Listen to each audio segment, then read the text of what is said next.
요즘 뉴스 보셨나요? 정부가 전 국민에게 민생지원금을 지급하겠다고 발표했습니다. 많게는 1인당 50만 원까지 전 국민이 기본 지급 대상입니다. 누가 얼마나 어떻게 받을 수 있을지 궁금하셨죠?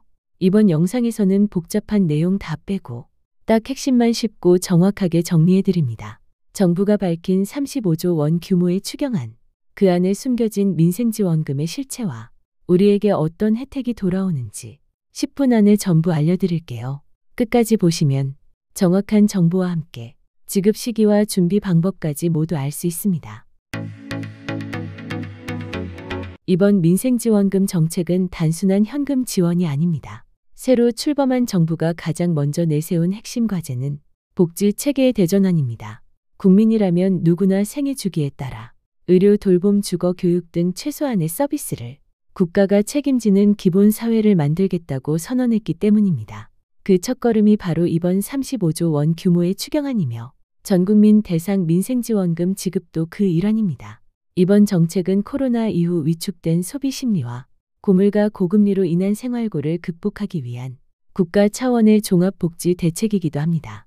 이전에는 취약계층 중심의 선별 지원이 많았다면 이번에는 보편 지원을 기본으로 하고 소득이 낮은 계층에게는 더 많은 금액을 주는 방식으로 설계된 것이 큰 특징입니다.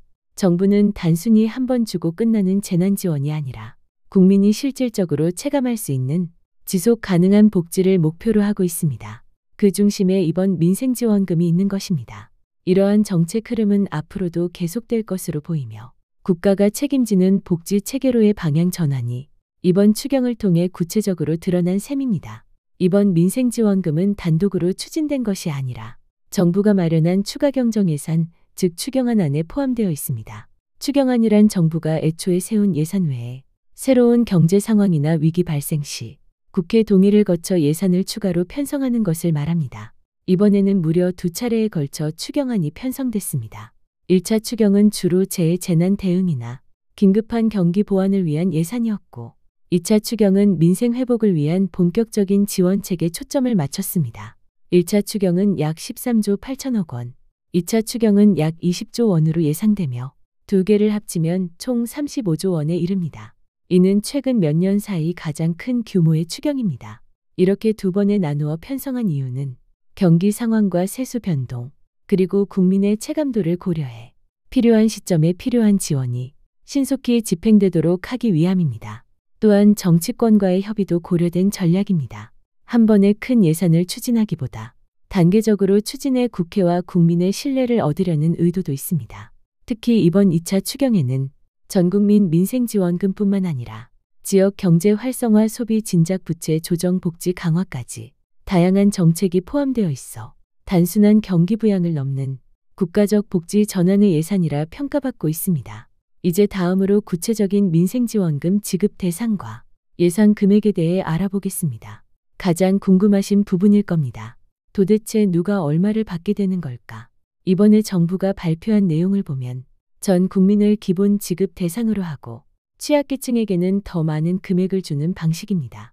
먼저 일반 국민은 1인당 최소 15만 원에서 최대 25만 원까지 받을 수 있습니다. 소득 수준이나 지역에 따라 차등 지급될 수 있으며 정확한 기준은 국회 심의 이후 확정됩니다. 다음으로 차상위 계층과 한부모 가정은 30만 원에서 40만 원까지 지급될 예정입니다. 기초생활수급자는 가장 높은 수준인 40만 원에서 50만 원까지 지원받을 수 있습니다. 하지만 상위 10% 고소득자는 일부 제외되거나 지급 금액이 낮아질 수 있습니다. 소득 역진성을 최소화하고 복지 형평성을 높이기 위한 조치입니다. 정부는 이번에 처음으로 보편 지급 원칙을 공식 수용했습니다. 이는 누구나 일정 금액을 받고 취약계층은 더 많이 받는 이중 구조로 설계됐다는 의미입니다. 또한 지방 소멸 위기 지역 주민들에게는 추가 지원이 포함될 수 있습니다. 예를 들어 인구가 급감하고 있는 농촌이나 지방 중소도시에 거주하는 국민들은 기본 지급금에 더해 지역 가산금이 추가될 가능성도 있습니다. 이런 방식은 수도권 중심이 아닌 전국 균형 발전과 지역 살리기라는 정책적 목적도 함께 반영한 것으로 보입니다. 이번 지급은 현금 지급 방식과 지역 상품권 또는 소비 쿠폰 형식이 병행될 수 있습니다. 일정 금액은 직접 통장으로 들어오고 일정 금액은 지역에서만 사용할 수 있는 상품권 형태로 제공될 수 있는 겁니다. 지급 방식은 확정된 것은 아니지만 2020년과 2021년 지급 방식과 이번 정책 방향을 고려하면 현금과 상품권을 혼합한 방식이 될 가능성이 높습니다. 이처럼 전 국민을 대상으로 하면서 필요한 분에게는 더 두텁게 지원하는 방식, 바로 이번 민생지원금의 핵심 설계입니다. 이번 민생지원금 추경안에는 단순한 현금 지급 외에도 다양한 지원책이 함께 포함되어 있습니다. 그중 주목할 만한 것이 바로 배드뱅크 설립입니다. 배드뱅크란 쉽게 말해 은행이나 저축은행이 회수하지 못한 부실 채권을 한 곳에 모아 정리하는 기관입니다. 정부는 코로나 이후 빚을 갚지 못한 소상공인과 자영업자들을 돕기 위해 배드뱅크 설립을 추진하고 있습니다. 이 기관은 한국자산관리공사 산하에 별도 기금을 설치하거나 기존 기금과 연계의 부실 채권을 매입하고 일정 조건을 충족한 채무자에게 원금 일부를 소각하는 채무 조정을 지원합니다.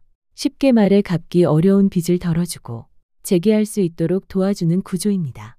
이 정책은 특히 소상공인과 자영업자에게 실질적인 도움을 줄 수 있을 것으로 기대됩니다. 또한 지역 경제를 살리기 위한 지역 화폐와 소비 쿠폰 정책도 함께 추진됩니다. 지방자치단체가 발행하는 지역사랑 상품권에 정부가 예산을 보태 할인율을 높이고 사용처를 확대하는 방식입니다. 전 국민이 일정 기간 안에 정해진 지역에서 사용할 수 있는 소비 쿠폰 형태의 지원도 검토되고 있습니다. 이는 소비를 촉진하고 지역 상권의 실질적인 활력을 불어넣기 위한 조치입니다. 이처럼 이번 추경안은 단순한 일회성 지원을 넘어서 채무 감면, 소비 활성화, 지역 경제 회복까지 종합적인 복지 체계로 설계되었다는 점에서 그 의미가 더욱 큽니다. 이번 민생지원금은 아직 최종 확정된 것은 아닙니다. 6월 19일 국무회의에서 2차 추경안이 의결된 후 국회 예산심사를 거쳐 최종 확정 절차를 밟게 됩니다. 이후 국회에서 통과되면 정부는 구체적인 지급 시기와 방법을 발표할 예정입니다. 빠르면 여름 안에 지급이 시작될 수 있고 늦어도 하반기 중에는 전 국민이 지급 대상과 금액을 확인할 수 있을 것으로 예상됩니다. 지급 방식은 온라인 신청과 자동 입금 방식이 혼합될 수 있으며 추후 발표될 전용 홈페이지나 주민센터 등을 통해 신청 여부를 확인하고 절차를 진행할 수 있을 것으로 보입니다.